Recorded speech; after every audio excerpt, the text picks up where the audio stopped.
My name is Renate. I am 71 years old, and for the last 4 decades, I have lived in the same house on the edge of town. It's a quiet place. The walls are thin, and sometimes, if the wind blows just right, I can hear the ghosts of the past. The laughter of a small boy running down the hallway, the sound of my late husband Thomas's footsteps in the kitchen.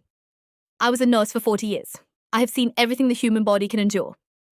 But I never knew how much the human heart could bleed until my own son decided I was no longer a person. I spent 40 years tending to others. I've cleaned wounds, I've whispered comfort to the dying, and I've held the hands of mothers who lost their children. I thought I had seen it all. I thought I was strong. But when Thomas died 20 years ago, I poured all that strength into our only son, Max. I worked double shifts, sometimes 18 hours a day, just to make sure he never felt the emptiness of his father's absence. I wore the same coat for 10 winters. I skipped meals so he could have the best sneakers, the best books, and eventually the best education. I thought I was investing in love. I didn't realize I was just funding a parasite. When Max met Lena, I was overjoyed. I thought my family was finally growing. Lena was beautiful, but she had a coldness in her eyes that I chose to ignore. She's just ambitious, I told myself. When they moved into their first apartment and told me they couldn't afford the rent, I stepped in immediately. $500 a month, every month, for 3 years. That's $18,000 in rent alone, but it didn't stop there.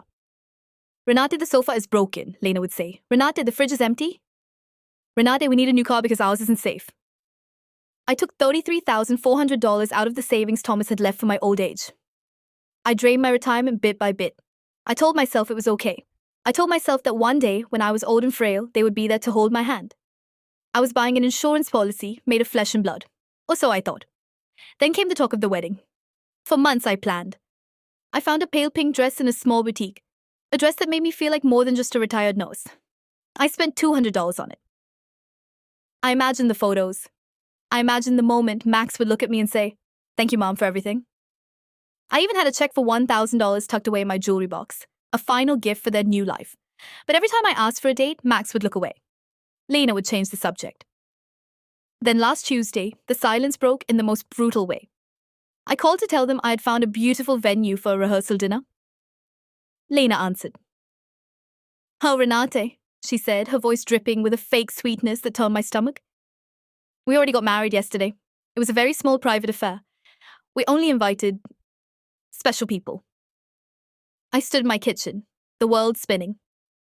"Special people?" I whispered. "I birthed him. I raised him. I was currently paying for the very bed they slept in. But I wasn't a special person. I saw the photos online later that night. Lena's parents were there. Her friends were there. They were drinking champagne that my money had paid for. I was the ghost who funded the party, but I wasn't allowed to attend. Exactly 7 days later, the phone rang. It was Lena. No apology, no, "I'm sorry we hurt you." Just a demand. "Renate, the rent transfer hasn't gone through. The landlord is at our door. He says if we don't pay by tonight, he's starting the eviction. You're late." Something inside me, something that had been soft and forgiving for 71 years, finally turned to stone. "Lena," I said, with a voice as calm as a cemetery at night. "I've had a change of heart. From now on, I only spend my money on special people. And since I'm not one of them in your eyes, I suppose you're on your own." The explosion that followed was predictable. They came to my house. They didn't come to apologize. They came with a lawyer. They tried to tell me I was confused. They tried to say that my age had made me mentally incompetent. They wanted to take control of my bank accounts.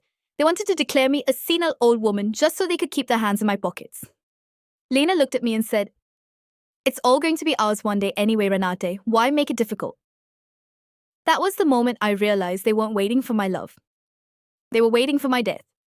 They didn't see a mother. They saw an obstacle between them and their inheritance. Max stood there, the boy I had sacrificed everything for, and he didn't defend me. He just looked at the floor and said, "Mom, be reasonable. We need that money."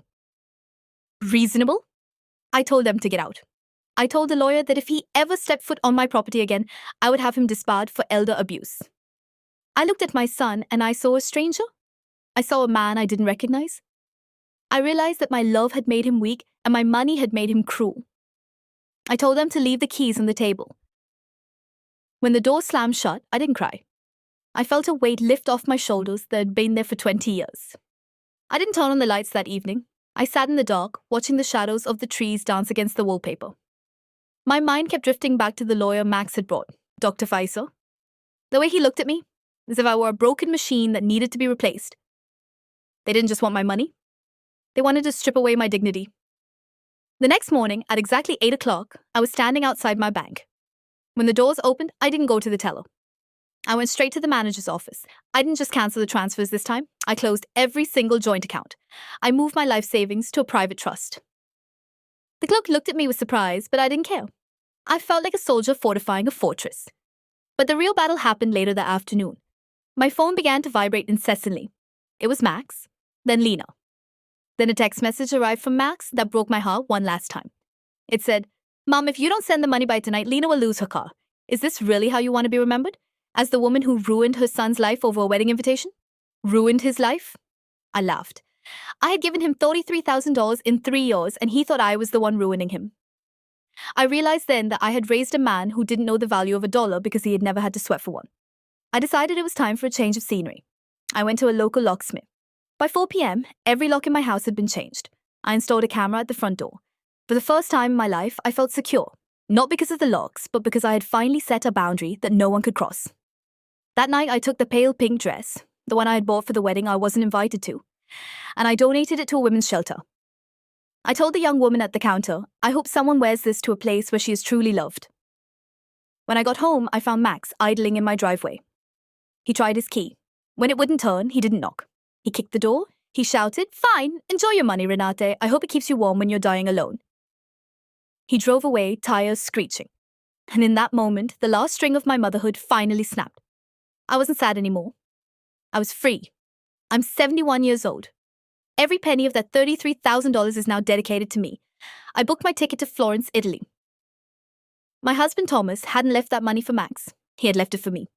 He had left it so that after 40 years of nursing, I could finally be the one who was taken care of. I may be alone, but for the first time in a long time, the person living in this house is someone I actually respect. My life isn't over. It's just beginning.